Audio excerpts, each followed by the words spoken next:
السلام علیکم دوستوں۔ عراق کے سابق صدر صدام حسین کی سیکورٹی پر مامور 12 امریکی فوج ان کی زندگی کے بہترین دوست تو نہ تھے، تاہم ان کے آخری ایام میں بہترین ساتھی رہے۔ یہ 553 ملٹری پولیس کمپنیوں سے منتخب ہوئے تھے اور انہیں سپر 12 کہا جاتا تھا۔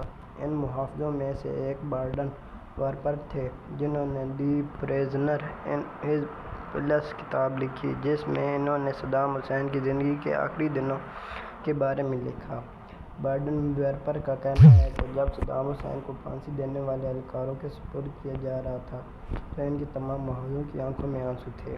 اپنے ایک ساتھی کا حوالہ دیتے ہوئے کتاب کے مصنف بارڈن نے لکھا کہ ہم نے صدام کو کبھی بھی نفسیاتی مریض اور قاتل کے طور پر نہیں دیکھا، ہم اسے گرینڈ فادر کے طور پر دیکھتے تھے۔ وہ کہتے ہیں کہ صدام اپنے آخری دنوں میں اپنی قیمتی، اکثر شاہد بائک جسے پونی کہتے ہیں، پر بھی بیٹھا کرتے تھے۔ وہ میٹھا کھانے کے بہت شوقین تھے اور ہر وقت منفرد کھانے کا دل کرتا تھا۔ بارڈن وارپر کہتے ہیں کہ آخری ایام میں صدام کا ایک دوسرے کے ساتھ رویہ بہت نرم تھا اور انہوں نے یہ تاثر نہیں چھوڑا کہ وہ بہت ظالم حکمران تھے۔ صدام کو سنگار پینے کا بہت شوق تھا، جسے وہ اپنے پاس رکھا کرتے تھے۔ وہ کہتے تھے کہ انہیں سنگار کا استعمال فیڈرل کاستور نے سکھایا تھا۔ انہیں باغبانی کا بھی بہت شوق تھا اور اپنے قید خانے کے گرد موجود بکھری ہوئی جھاڑیوں کو خوبصورت پھولوں کی طور پر لیتے تھے۔ صدام اپنی خوراک کے حوالے سے بھی بہت حساس تھے۔ ناشتے میں پہلے آملیٹ، پھر منفرد اور پھر تازہ پھل کھاتے تھے، لیکن اگر آملیٹ کہیں سے بھی ٹوٹ جاتا تو وہ اپنے کھانے سے انکار کر دیتے تھے۔ بارڈن وارپر کہتے ہیں کہ صدام نے ایک بار اپنے بیٹے کے حوالے سے ایک واقعہ سنایا۔ ایک دن صدام کے بیٹے عدے کی پارٹی میں بہت سے لوگ زخمی اور ہلاک ہو گئے۔ صدام نے غصے میں حکم دیا کہ عدے کے تمام گاڑیوں کو آگ لگا دی جائے۔ صدام کہتے تھے کہ انہوں نے بیٹے کے تمام قیمتی گاڑیوں، جن میں فراری، پورشے بھی شامل تھی، کو جلانے کے مناظر دیکھے۔ ایک بار ایک امریکی سپاہی جو کہ صدام کی حفاظت پر مامور تھے، انہیں اپنے بھائی کی موت کے بارے میں بتایا تو جواب میں صدام نے کہا کہ تم مجھے آج سے اپنا بھائی سمجھو۔ انہوں نے ایک دوسرے محافظ سے کہا کہ اگر مجھے اپنے پیسے کو استعمال کرنے کی اجازت ملے تو میں تمہارے بیٹے کی تعلیم کے اخراجات ادا کرنے کے لیے تیار ہوں۔ مصنف کا کہنا ہے کہ ایک شب ہم نے دیکھا کہ ایک 20 سالہ سپاہی ڈوسن اپنے سائز سے بڑا سوٹ پہن کر گھوم رہا تھا۔ بعد میں پتہ چلا کہ اس نے صدام حسین کی جانب سے تحفے میں دیا گیا سوٹ پہن رکھا تھا۔ بارڈن وارپر لکھتے ہیں کہ بہت دن تک ہم ڈوسن کا مذاق اڑاتے رہے، لیکن اس نے پھر بھی سوٹ پہنے رکھا۔ جب وہ چلتا تھا تو ایسا لگتا تھا کہ وہ فیشن شو میں کیٹ واک کر رہا ہے۔ اگرچہ صدام کے محافظوں کو حکم دیا گیا تھا کہ وہ اس کے قریب نہ جائیں، لیکن جیسے جیسے وقت گزرتا گیا، محافظوں کی صدام سے دوستی بڑھتی گئی۔ مقدمے کے دوران صدام حسین کو 2 جیلوں میں رکھا گیا تھا۔ پہلی جیل بغداد میں موجود انٹرنیشنل ٹریبیونل کا تہہ خانہ اور دوسری شمالی بغداد میں موجود ان کا محل تھی۔ یہ محل ایک جزیرے پر تھا جس تک پہنچنے کے لیے پل کا استعمال کیا جاتا تھا۔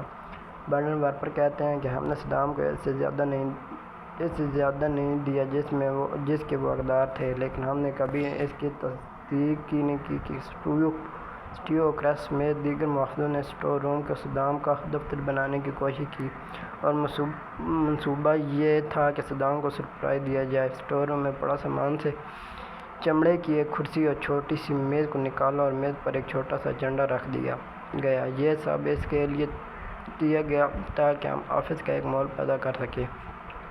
اور جیسے ہی صدام کے کمرے میں داخل ہوئے، ایک سپاہی نے میز کے گرد صفائی کرنی شروع کر دی۔ یہ دیکھ کر صدام اونچی آواز میں ہنسنے لگا اور کرسی پر بیٹھ گئے۔ ان کی سیکورٹی پر مامور سپاہی ان کے سامنے کرسی پر بیٹھ گیا۔ یہ منظر ایسا تھا جیسے صدام عدالت میں موجود ہے۔ بارڈن وارپر کہتے ہیں کہ سپاہیوں میں یہی کوشش تھی کہ صدام کو خوش کیا جائے۔ جواب میں صدام بھی ان کے ساتھ مذاق کیا کرتے تھے اور ماحول کو خوشگوار رکھتے تھے۔ بہت سے سپاہیوں نے بعد میں بارڈن وارپر سے کہا کہ انہیں اس بات پر پورا یقین تھا کہ اگر ان کے ساتھ کچھ برا ہوتا تو صدام ان کی اپنی زندگی کی پرواہ بھی نہ کرتے۔ جب بھی صدام کو موقع ملتا تھا تو وہ سپاہیوں سے پوچھتے تھے کہ ان کے خاندان کی حفاظت کون کرتا ہے۔ 30 دسمبر 2006 کو صدام حسین کو صبح 3 بجے اٹھایا گیا۔ انہیں بتایا گیا کہ انہیں کچھ دیر میں پھانسی دی جائے گی۔ وہ خاموشی سے جا کر نہائے اور پھانسی کے لیے خود کو تیار کرنے لگے۔ اپنی پھانسی سے کچھ ہی دیر پہلے صدام نے ایک امریکی فوج کو باہر بلایا اور اسٹیو کو باہر بلایا اور اپنی کلائی پر بندی گھڑی اسے دے دی، اور اب جارجیا میں اسٹیو کے گھر میں وہ گھڑی محفوظ ہے اور اس کا ٹک ٹک سنائی دیتی ہے۔ اسٹیو نے یہ بھی بتایا کہ صدام نے ایک پہرےدار سے بڑا گرم کوٹ طلب کیا کیونکہ وہ نہیں چاہتا تھا کہ سردی سے کمکماتی حالت میں نمودار ہو اور اس کی عوام یہ گمان کر لے کہ ان کا سابق صدر موت سے خوفزدہ ہے۔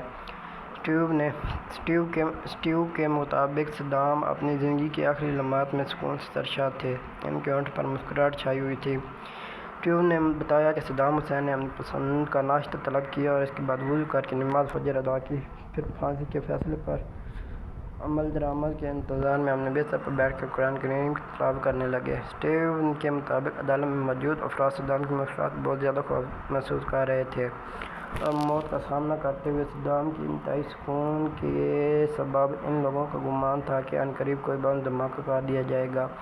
اسٹیو نے خاص طور پر بتایا کہ صدام حسین مسکراتا رہا یہاں تک کہ کلمہ شہادت دہراتے ہوئے دنیا سے رخصت ہو گیا۔ سابق عراق صدر کی یہ مسکراہٹ اس موت کے بعد ایک پہیلی بنی ہوئی ہے۔ اس کتاب کا سب سے حیران کن حصہ وہ ہے جس میں بتایا گیا کہ امریکہ کا دشمن سمجھے جانے والا صدام کی موت پر سپاہی بہت غمگین ہوئے اور ان سپاہیوں میں شامل ایڈم نے بارڈن ویپر کو بتایا کہ جب صدام کو پھانسی دے دی گئی ہمیں لگا ہم نے اسے دھوکہ دیا ہے، خود قاتل تصور کرتے تھے، ہمیں لگا جیسے ہم نے ایک ایسے شخص کو قتل کر دیا جو ہمارے بہت ہی قریب تھا۔ جب صدام کو پھانسی دے دی گئی ان کی لاش کو باہر لایا گیا تو باہر موجود ہجوم میں شامل لوگوں نے ان پر تھوکنا شروع کر دیا۔ بارڈن ویپر لکھتے ہیں 12 میں سے ایک نے کوشش کی کہ وہ ہجوم کو ایسا کرنے سے روکے تاہم ان کے ساتھیوں نے واپس کھینچ لیا۔ ایک سپاہی اسٹیو ہچسن نے اس کے بعد امریکی فوج سے استعفیٰ دے دیا۔ اسٹیو اس وقت جارجیا میں اسلحے سے متعلق ٹریننگ دیتے تھے۔ اسٹیو کے مطابق انہیں کہا گیا تھا کہ وہ صدام کی لاش بے حرمتی کرنے والوں سے نہ الجھے۔ امریکی صدر جارج ڈبلیو بش نے خود سابق عراقی صدر کی لاش ایک فوجی ہیلی کاپٹر کے ذریعے بغداد سے شمالی شہر تکریت میں منتقل کرنے کا حکم دیا تھا۔ صدام کے قبیلے ابو النصر کے سربراہ شیخ مناف علی اندھا کے پاس لاش وصول سے متعلق ایک دستخط شدہ خط بھی موجود ہے۔ اس میں انہوں نے اس بات سے بھی اتفاق کیا تھا کہ میت کو بلا تاخیر تدفین کر دی جائے گی۔